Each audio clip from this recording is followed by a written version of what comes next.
நம் அனைவரின் போற்றுதலுக்கும் வணக்கத்திற்கும் உரியவராய் தன்னுடைய பொதுநல சிந்தனையாலும் சீர்திருத்த கருத்துக்களாலும் அச்சமில்லாத செயல்பாட்டாலும் திராவிட இனத்திற்கும் தமிழ்நாட்டிற்கும் உலக அரங்கினில் ஒரு தனி இடத்தினை பெற்று தந்தவர் தந்தை பெரியார் அவர்கள்.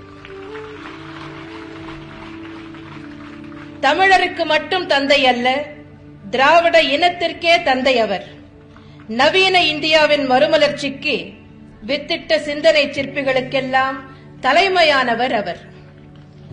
வெண்தாடி வேந்தர், பகுத்தறிவு பகலவன் என்று நாம் இன்றும் அன்போடு அழைக்கும் தந்தை பெரியார் தமிழகத்தில் தோன்றியிருக்காவிட்டால் தமிழகத்தின் சரித்திரம் 20ஆம் நூற்றாண்டை சந்திக்காமல் 19வது நூற்றாண்டிலேயே பின்தங்கியிருந்திருக்கக்கூடிய வரலாற்று அபாயம் நிகழ்ந்திருக்கும். எவருக்கும் அஞ்சாத சமுதாய சீர்திருத்த சிந்தனைகள், புரட்சிகரமான கருத்துக்கள், ஆணித்தரமான வாதத்திறமை, மனிதாபிமான மிக்க செயல்கள், இவற்றின் மொத்த உருவம்தான் தந்தை பெரியார் அவர்கள்.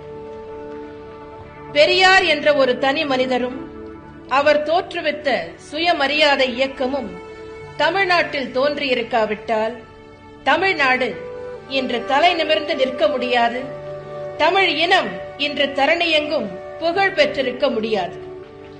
தந்தை பெரியார் ஒரு சகாப்தம்.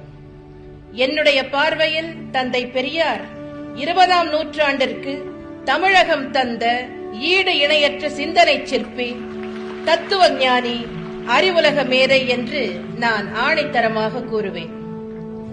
கிரேக்க ஞானி சோக்ரட்டிஸ், சீனத்து கன்ஃபியூசியஸ், பிரான்ஸ் தேசத்து சிந்தனை சிற்பி ஜீன் பால் சார்த்ரே போன்ற தலை சிறந்த தத்துவ மேதைகளின் வரிசையில் வைத்து போற்றத்தக்கவர் தந்தை பெரியார் என்பது என்னுடைய தெளிவான